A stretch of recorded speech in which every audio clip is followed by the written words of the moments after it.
नमस्कार, अभी हम मौजूद है मधेपुरा जिला के बिहारीगंज में और यहाँ पे एक बहुत ही भयानक घटना हुई है। इस परिवार का एक इकलौता बेटा जिनका नाम सोहेब था वो आज इस दुनिया में मौजूद नहीं है। परिवार वाले का यही कहना है कि हमारी बहू के द्वारा हमारे बेटे को खत्म कर दिया गया है। चूंकि सोहेब जो है करीब 6 महीना से अपने ससुराल में जाकर के रह रहा था। वजह यही थी क्योंकि लड़की का यही कहना था हम इस घर में नहीं रहेंगे, चलो हम मायके में रहेंगे और तुम भी हमारे साथ चलो। क्योंकि यहाँ पे बहुत ज़्यादा कलेश करने लगी थी और ससुराल वाले बोले चलो जहाँ तुम खुश रहेगी वहीं पे जा करके रहो, लेकिन आराम से रहो, कोई कलेश, कोई हल्ला गुल्ला, कोई भी लड़ाई झगड़ा मत करो, जहाँ तुमको जाना है वहाँ पे जाके रहो।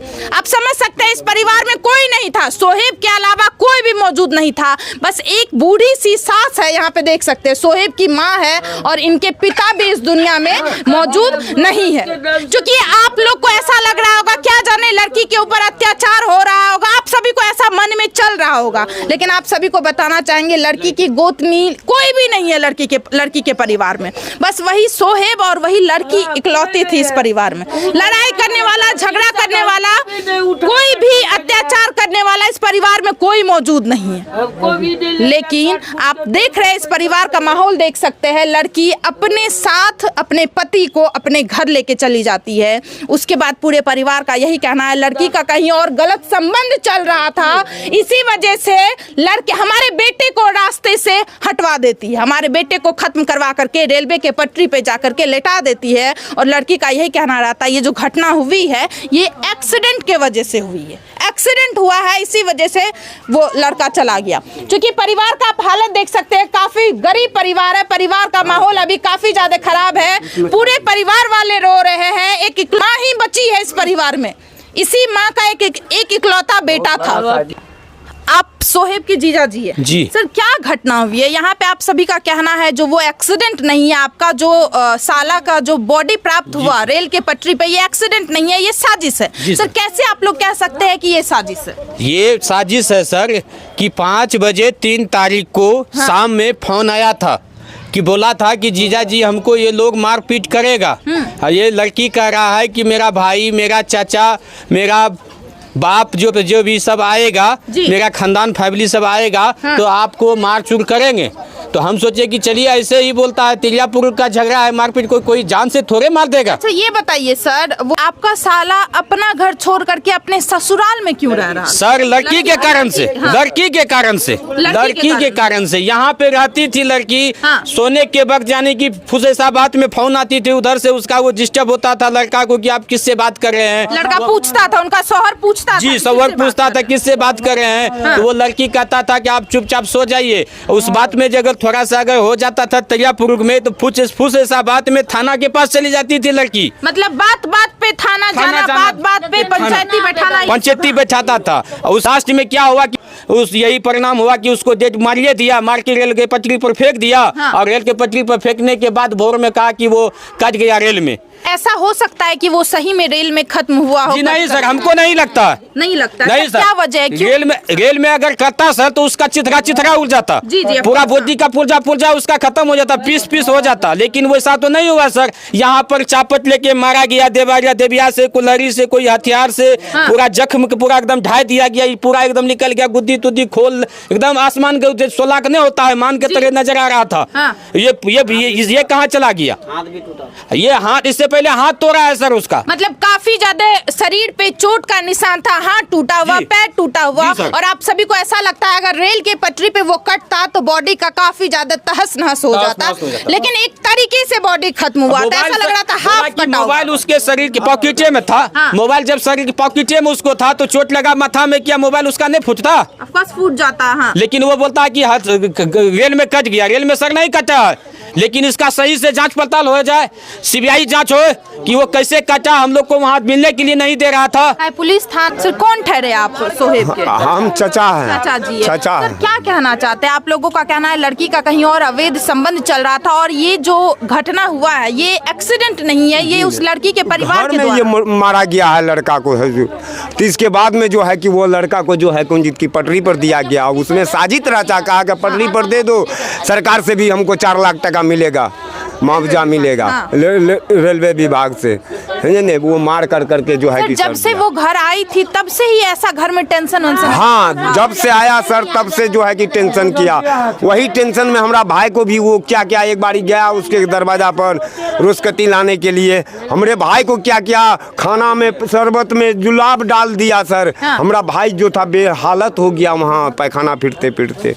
अपने मतलब अपने ससुर को ही? हाँ, अपने ससुर को। हाँ, ऐसा किया? हाँ, वो कलीम जो है सर, वो कलीम साजिद करा, कलीम का बेटा करवाया, कलीम का बीवी करवाया सर। पूरा इस मतलब ये घटना में आपको लग रहा पूरा साजिश के तरह किया गया है सर। कल बोला क्या कि रेल का ढेस लगा देंगे तो हम भी बच जाएंगे, मुआवजा भी मिल जाएगा। ऑफ कोर्स देख रहे हैं आप, पूरे परिवार का यहाँ पे बयान सुन रहे हैं। पूरे परिवार का यही कहना है ये एक साजिश है। जब से लड़की इस घर में आई है तब से ही प्रॉब्लम क्रिएट करना शुरू कर दी थी। जब से घर में आती है तब से कलह करना शुरू कर देती है।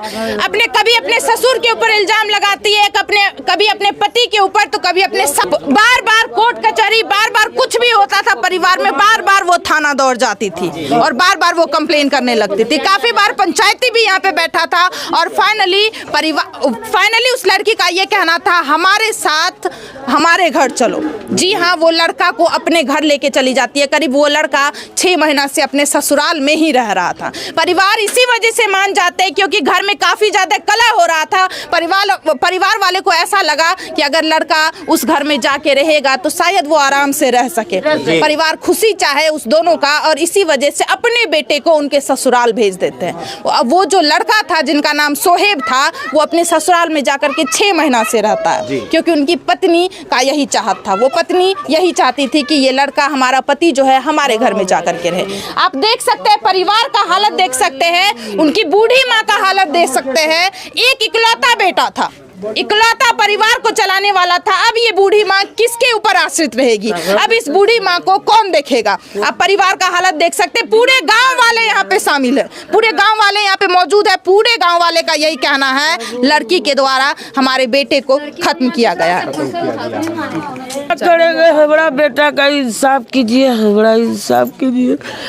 कैसे रहेगा बेटा के चलते? दिखा करके हमारा बोलिए। एक को बेटा रह, कोई नहीं था हमारा परिवार ने, हमारा भाई था, ने भाभी था, कोई नहीं था घर में। हम थे अकेला। बोले कि कहाँ मेरा भतीजा को ऐसे मार रहे हो, कहाँ तनबर कर रहे हो? घर में आकर के मारपीट? घर में यही जगह पर, यही वसरा पर, यही बरंडा पर। जब हम हटाए तो मेरा हाथ को तोड़ दिया, उंगली को तोड़ दिया, कोई सुनवाई नहीं किया। उसी टाइम में ये आवेदन किए हुए हैं। लड़की के मायके वाले सब आते थे यहाँ पे, भाई पिताजी उठ करके और मारना शुरू कर देता था लड़का को। मारने की कोई वजह नहीं रहती थी ना, जो क्यों मार रहा तकलीफ देते हो? हमारा बेटी को तुम कर देते हो, खाना नहीं देते हो। जब बेटी उसको सब चीज देता था, 500 रुपया तैयारी करती थी के बारी खाना में सेब, तो लड़की को हाथ के देता था खाने पीने पर, फिर भी लड़का से इनकार रहती थी। हमारा नाम है रईसा खातून, हमारा भतीजा है सेब। हम बोले उसी विषय में तो कलाम ने मेरा हाथ को उंगली को मचोड़ दिया, हमको मार बैठा मेरा उंगली। उसी दिन का ये आवेदन बना हुआ है। आप गरीब का माए बाप होते हैं, रची पाल करिए गरीब का। कानून हमको चाहिए, इंसाफ चाहिए और कुछ नहीं चाहिए। मेरा तो लाख रुपया का भतीजा खो गया, मुझे कानून चाहिए, मुझे हिसाब चाहिए। और एक लड़का का रईसा खातून भी मैं शादी किया है रानी पतरा में, वो भी धमकी दे रहा है कि तुम्हारा भी लड़का आएगा तो तुम्हारा लड़का को ऐसे ही करेंगे, ऐसे ही बुरा हाल करेंगे लेकर के। देखिए आप देखिए पूरे परिवार का हालत देख सकते हैं, इस माँ का हालत देख सकते हैं, लड़का कल माँ का हालत देख सकते हैं। इकलौता बेटा था इस परिवार का और घर में आकर के उस बंदे को, उस लड़का जिनका नाम सोहेब था, उन्हें बार बार धमकी दिया जा रहा था। जुल्म कर दिया, जुल्म की चाहे चाची आप लोग जो फैसला कर दीजिए, हमारा जो फैसला कर रहा है कर दीजिए। इंसाफ चाहिए। इकलौता बेटा था। ऐसे जो होगा तो सबको घर में सब करेगा, सही करेगा कि नहीं करेगा? चुप रहिए, चुप रहिए, चुप रहिए। हमको तो जिंदगी तक हमको करना हो, खाना खाएंगे तब भी करेंगे, सरकार जब हम लोग सोतेंगे तब भी करना, शांत हो जाइए, शांत हो जाइए, दिल से आंसू बंद नहीं रहता। शांत हो जाइए, शांत हो जाइए। अब देखिए एक माँ का आप हालत देख सकते हैं। पूरे परिवार वाले का ये कहना है खत्म होने के कुछ देर पहले, मतलब 1 से 2.5 घंटा पहले, 1 से 2 घंटा पहले बहन को फोन भी आता है, बात भी होता है, बहन से बात होता है। चलिए बहन से बातचीत करते और उन्हीं से पूरी जानकारी प्राप्त करते। क्या कहना चाहते हैं? भाई मेरा फोन करा, बहन हमको पैसा भेज दो। हम बोले हमको पैसा नहीं है भाई, कल भेज देंगे, अभी टाइम नहीं है ट्रेन का, नहीं आओ भाई, कल आना आपको बिहारीगंज। कल उसका भाई का हम अपना उसका पति डेड बॉडी लेकर के बिहारीगंज में दफन करे। उसको मार करके पटरी पर मेरा भाई को सुता दिया। हम बोले भैया को, अरे तुम कहाँ ना आते, इतना दिन से ससुराल में रहते हो। हाँ। अब्बा हमारा अब्बा का काम क्रिया करेंगे, अच्छा बहन जाएंगे। हम लोग उसका आश्रय देख रहे हैं मैडम, मगर हमारा भाई जब घर आने का रास्ता ही आते न, उसका घर रास्ते भुतला जाता। रास्ता आते न घीस तोड़ के पत्नी उसका घर ले जा। पत्नी आने नहीं देती थी, पत्नी आने माँ बाप के पास आने नहीं देती। नहीं आने देती थी हमरे यहाँ। बोलो यहीं कमाबो यहीं खाओ, मतलब कमा करके हमको दो खाना खर्चा नहीं देगी तो आपको मारेंगे डंगाएंगे। हम सोचे कि हमारा भाई को नहीं कुछ करेगा, बढ़िया से रहेगा हमारा भाई, बढ़िया से। इसीलिए आप लोग लड़के को ही उनके ससुराल भेज दिए। बहुत बढ़िया से मैडम कमाता था, खाता था मेरा भाई। फोन तोन करते रहता, हाल समाचार पूछते रहते। जीजाजी से हंसी दुलार भी करा, हमरे भी से बोला कि बहन कैसी हो तुम, बढ़िया। दीदी आप लोगों का ये कहना है जब आपका भाई खत्म हुआ और आप उनका शरीर लेकर के यहाँ पे आए तो आपकी जो भाभी है, जो लड़की है, वो मिट्टी तक देने नहीं आई, रोने तक नहीं आए यहाँ पे। उसका घर का कोई नहीं आया, कोई नहीं आया। मतलब सोहेब के ससुराल से कोई नहीं आया, सेब का ससुराल से कोई नहीं आया। लड़का को जी उसके पास में एक तो बचवा था, उसको भी हाथ आने के लिए नहीं दिया। मिट्टी बेटा को भी पिता का शकल आखिरी बार तक नहीं दिखला दिया, वो चुरा करके रख दिया था, नहीं मिट्टी देने के लिए दिया, नहीं कोई बापू। परिवार का यही कहना है जब हमारा बेटा खत्म होता है और जब रेलवे की पटरी से हम लोग घर वापस लेकर के आते हैं तो उनकी पत्नी देखने तक नहीं आती है। उनका जो छोटा सा एक बेटा है, बेटे तक को नहीं यहाँ पे आने देती है ताकि वो आखिरी बार अपने पिता का शकल देख सके, वो मिट्टी दे सके, वो कंधा दे सके।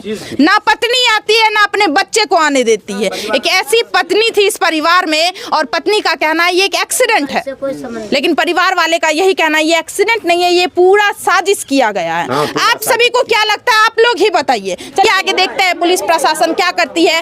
उम्मीद है पुलिस प्रशासन इस परिवार को न्याय जरूर दिलवाएंगे, इंसाफ जरूर दिलवाएंगे। आप सभी को क्या लगता है प्लीज आप लोग रिप्लाई जरूर दें। मिलते हैं दूसरे वीडियो में। जय हिंद, जय भारत।